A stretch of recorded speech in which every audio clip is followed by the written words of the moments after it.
Hi guys! Welcome and welcome back sa aking channel. This is Donna again. And today mga mare ay isa na namang patok at trending na summer pang negosyo recipe ang isi-share ko sa inyo. At dahil mura nga ang mangga ngayon ay gagawin natin itong pang negosyo. So for today's video mga mare ay samahan nyo na naman ako at gagawa tayo ngayon ng mango graham halo-halo. Gawin naman natin yung ating tapioca pearls.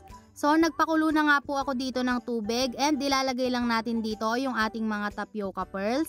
Tapos ay hahaluin lang natin yan agad para po maiwasan natin na dumikit sa ilalim. At para din po matanggal natin yung mga tapioca pearls na nagdikit-dikit.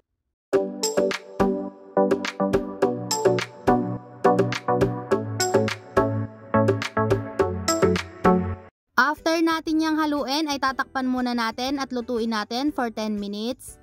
At after 10 minutes mga mare ay titignan naman ulit natin itong ating tapioca pearls. At hahaluin lang natin yan guys from time to time para po maiwasan natin na dumikit sa ilalim at masunog.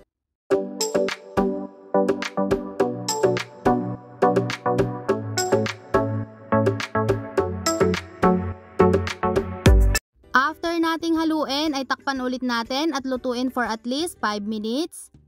At after 5 minutes nga mga mare, okay na itong ating tapioca pearls. So pwede na nating patayin yung ating kalan. Tapos ay iset aside lang muna natin itong ating mga tapioca pearls. At tatakpan ko pa rin yan guys for at least 30 minutes para po mag-set talaga itong ating tapioca. At after 20 to 30 minutes nga mga mare, eto na po yung ating tapioca pearls. So okay na po ito. Ang gagawin naman nating next ay i-rinse lang natin to ng tubig para po matanggal natin yung malagkit dito sa ating tapioca. Tapos ay ganito na po yung magiging itsura nitong ating tapioca after kung mahugasan. At ang next naman nating gagawin mga mare ay imamatamis naman natin itong ating mga tapioca. So, naglagay lang po ako dito sa ating kasirola ng 1/4 cup ng tubig at 1 tablespoon ng ating vanilla extract. At naglagay din po ako dito ng 1/2 cup ng brown sugar. At imimix lang natin yan guys hanggang sa ma-dissolve yung ating sugar.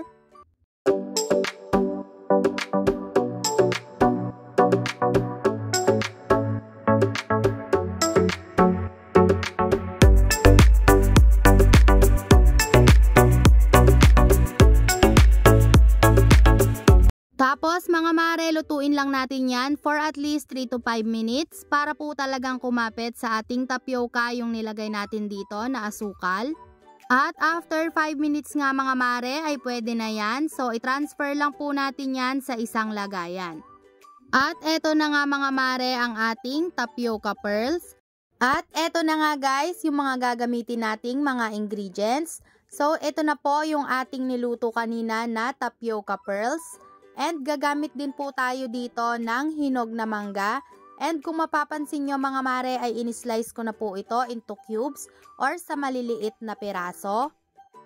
And gagamit din po tayo dito ng crushed grahams. At syempre mga mare hindi mawawala yung ating gatas. Ang gamit ko po dito na gatas ay combination na ng evaporated milk at ng condensed milk. And after nga po nating ma-prepare yung ating mga kakailanganing mga sangkap, ang next naman po nating gagawin ay mag-a-assemble na tayo. At dito nga sa ating mga cups ay maglalagay lang po ako ng tag 1 tablespoon nitong ating tapioca pearls. And maglalagay din po ako dito ng 1/2 tablespoon lang nitong ating hinog na mangga. And ang technique dyan mga mare ay ilagay nyo lang sa gilid para po talagang mas kita at mas appetizing tignan. And naglagay na rin po ako dito ng konti lang ng ating milk mixture. Tapos ay saka po tayo maglalagay dito ng ating crushed ice. Pero kalahati lang po muna yung ilalagay natin na crushed ice.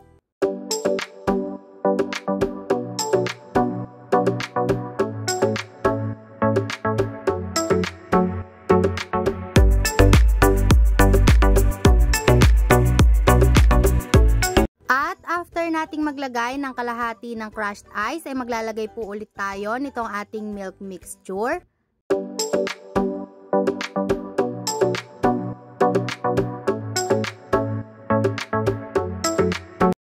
next naman ay maglalagay na tayo dito ng ating crushed grahams.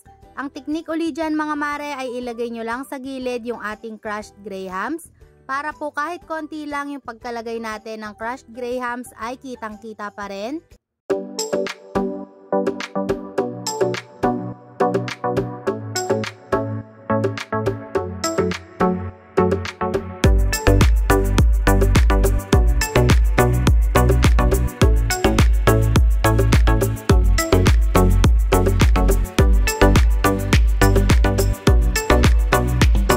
After po nating maglagay ng crushed grahams ay saka po natin pupunuin ng crushed ice itong ating mga cups.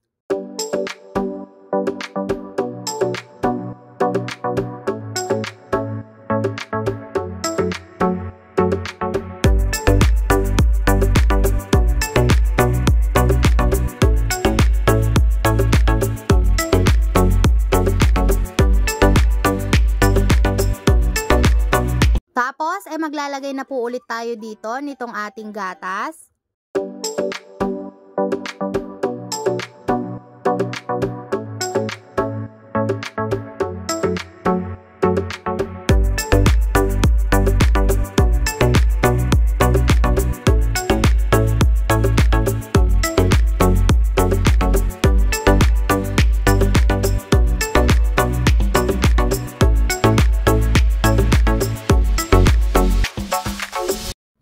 Lastly mga mare, para naman po sa ating toppings ay maglalagay lang ulit ako dito ng konting crushed grahams.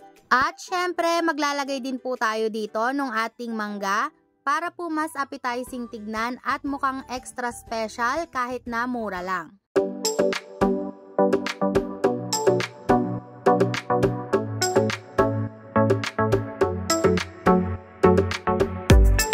At eto na nga mga mare ang ating napakasarap, napaka-creamy at talaga namang napaka-refreshing na mango graham halo-halo. Ganun lang kadali mga mare at meron na tayong patok at trending na pangnegosyo na hindi nakakaumay at sa murang halaga.